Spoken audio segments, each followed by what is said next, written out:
Je suis sous le choc, je suis vraiment désolé. Annie était avec vous vendredi soir avant votre départ, à la gare.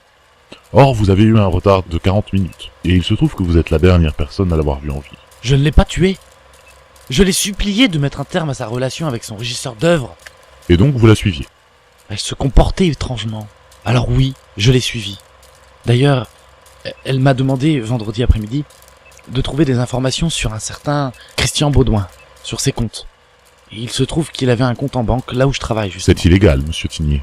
Je sais, mais je l'ai fait. Et j'ai découvert que Baudouin touchait des sommes de 10 000 € chaque trimestre depuis 1985. Que les dépôts en argent liquide se faisaient chaque mois, d'août, de novembre, de février et de mai, il me semble. Sauf que le dernier versement date de novembre 2016. Et il n'y en a pas eu le mois dernier. C'est très étrange, en effet.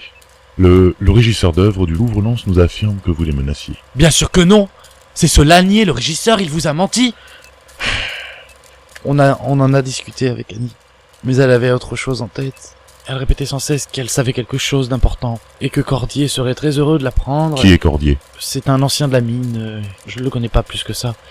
Elle était assez proche de cet homme qui a longtemps travaillé à la mine de la Fosse-Neuf. Mais elle a aussi parlé d'un certain Henri Lemaître. Henri Lemaître. Un bébé mort en 1985. Très intéressant. Merci, monsieur Tignier. Et je vous demanderai juste de ne pas quitter Lens pour le moment.